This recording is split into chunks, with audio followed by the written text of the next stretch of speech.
Na próxima segunda-feira, 25 de janeiro, completam-se 2 anos do crime da Vale em Brumadinho. Eu ia falar tragédia, mas não foi tragédia, né?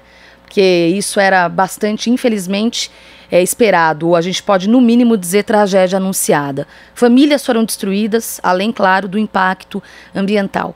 O que aconteceu de lá para cá? Sobre tudo isso, a gente vai falar agora com Jocely Andrioli, membro da Coordenação Nacional do MAB, o Movimento dos Atingidos por Barragens.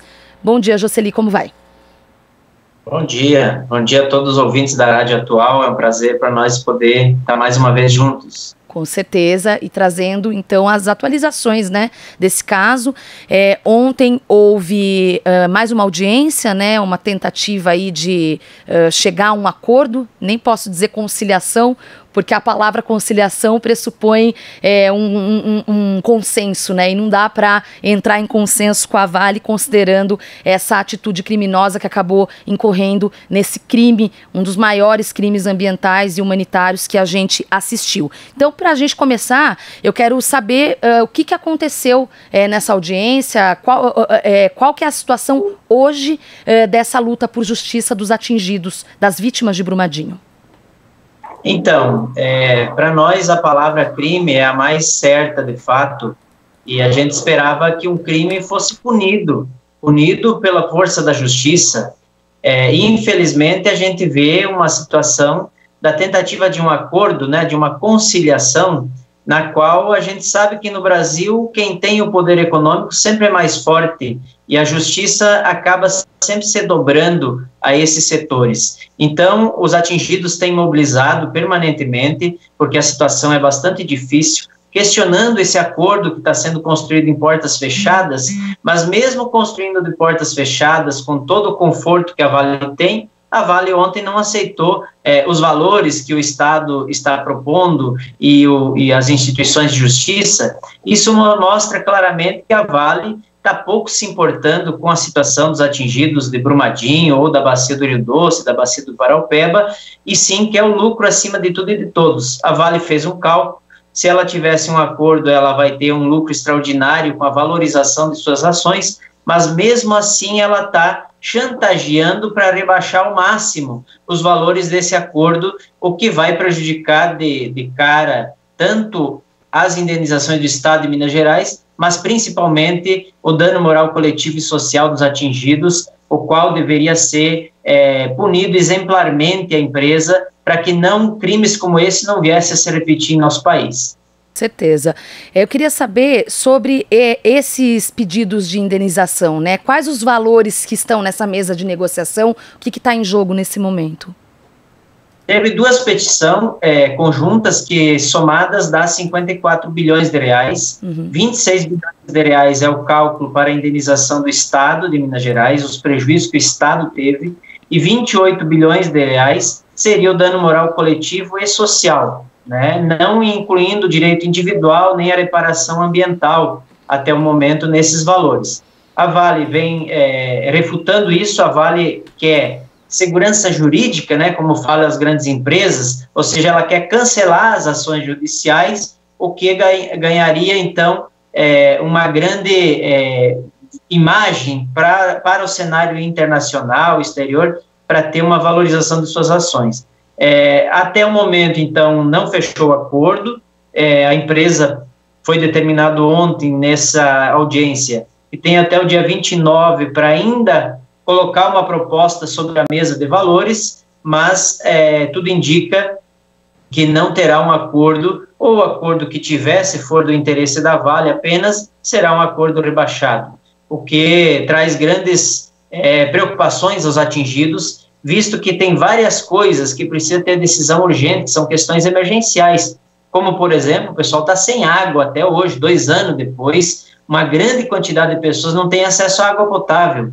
A grande maioria dos atingidos acaba agora o pagamento emergencial, que é uma verba mensal para eles se sustentarem, agora no dia 30. E, portanto, precisa ter soluções urgentes para depois ter um plano de reparação efetivo em toda a região. Então, isso preocupa muito o movimento e todos os atingidos estão preocupados, porque a situação de fome está colocada na bacia do Rio Paraupeba. Se não bastasse todo o impacto que teve esse crime, das mortes, e as 11 pessoas não encontradas ainda, né, ainda fazem doer o coração dos familiares, né, se não bastasse todo o caos psicológico, de saúde que começa a aparecer agora com a contaminação da água, ainda tem uma empresa, né, passando por boazinha nesse período, 2 anos depois, fazendo o que bem entende e chantageando não só os atingidos, como a gente está vendo agora as próprias instituições de justiça e o judiciário. Ou seja, a empresa, ela se coloca como um deus, como um poderoso, né?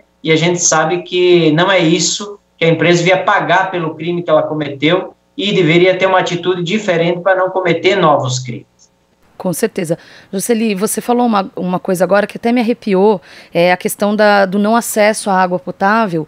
Eu costumo dizer que a imprensa, de uma forma geral, a gente acaba tendo... Na verdade, as pessoas têm a memória curta, né? As coisas acontecem, há uma cobertura intensa e depois isso, com o passar dos anos, acabam ficando diluídos no noticiário, enfim. Quando você fala isso para mim, me remete ao seguinte, tiveram as mortes, claro, quase 300, né, pessoas mortas, os desaparecidos que você citou, famílias inteiras destruídas, e uma cidade destruída, né, economicamente, inclusive. Além da falta d'água, o que mais você pode nos contar de Brumadinho hoje? Qual que é a situação local da cidade, o dia a dia das pessoas? Brumadinho está um caos, porque tem comunidades bastante afetadas, como a Lama, né, no caso do Córrego do Feijão e Parque da Cachoeira, inclusive com muitas obras da própria empresa, o que vai criando mais contaminação, mais problemas, né, na população local, e precisa inclusive ter um estudo de viabilidade, se vai continuar poder existir essas comunidades ou não, visto o grau de contaminação. As comunidades inclusive têm pleiteado em não mais ficar lá, né, pela situação, e a cidade de Brumadinho também está um caos, porque os caminhões passam constantemente, o rio, né, para quem não conhece Brumadinho, o rio poluído passa no meio da cidade, afetando vários bairros, né, então criou um caos na cidade de Brumadinho, né, teve um auxílio inicial no primeiro ano em relação ao que o município ia perder do Cefem e tal, no entanto, isso não repõe o problema que a empresa causou, né? Sem falar que lá está o grande contingente de pessoas que perderam seus entes queridos e que causa, né, uma depressão coletiva em toda a população, né? Então, a situação de Brumadinho é bastante complicada, bastante difícil, né, por tudo isso, e também pela empresa continuar. A empresa não parou na pandemia, inclusive matou mais uma pessoa em Brumadinho, né? É importante dizer que o número de mortes, então, foi para 273 pessoas já com esse crime. A gente considera que essa morte desse trabalhador foi por imprudência, por falta de segurança no trabalho, né, em relação às obras que está se fazendo lá, e, portanto, é mais uma vítima desse crime, né? E isso né, impacta toda a cidade. Hoje, inclusive, teve manifestação em Brumadinho, a população está mobilizada, né, mesmo na pandemia, com essa situação difícil de não poder ter aglomeração, o povo vem tentando mobilizar. Ontem o MAB esteve na porta do TJ, né, com faixas, né, a população estava lá para tentar dizer, nós não concordamos com esse tipo de postura, não concordamos com acordos de porta fechada, nós queremos ter o direito, que é um direito legítimo e legal. Aqui em Minas Gerais agora tem uma lei, né, que garante que os atingidos têm que ter a participação efetiva em todo o debate de suas vidas. Bom, Jocely, transparência é o mínimo, né, que se espera, é um direito, como você muito bem mencionou. Vocês hoje, o MAB vai fazer uma coletiva de imprensa, é isso? Até agradeço por você estar antecipando essa participação aqui pra gente na Rádio Brasil Atual, mas é isso, né, hoje à tarde vai ter uma coletiva, basicamente vocês vão trazer à imprensa essas atualizações, é isso? Isso, vai ter um balanço, né, dos 2 anos desse crime. Vai ter uma coletiva internacional, né, em forma de live também, né, porque a situação hoje é bastante complicada, né, então todo mundo se adequou à nova tecnologia, e a gente espera uma participação efetiva aí de todos os brasileiros, e também a nível internacional, vários países estarão participando, né, dessa live internacional, dessa coletiva. Muito obrigada. Para quem tiver interesse em acompanhar esse e outros casos desses crimes ambientais, o site do MAB, né, do movimento, é mab.org.br. Quero agradecer muito Jocely Andrioli, membro da Coordenação Nacional do Movimento dos Atingidos por Barragens. Jocely, muito obrigada por trazer essas informações atualizadas aqui para os nossos ouvintes, para os nossos telespectadores, e até uma próxima oportunidade. Nós que agradecemos, seguiremos em luta até que a vida esteja acima do lucro. Muito bom, sem dúvida. Tchau. Você está ouvindo Jornal Brasil Atual.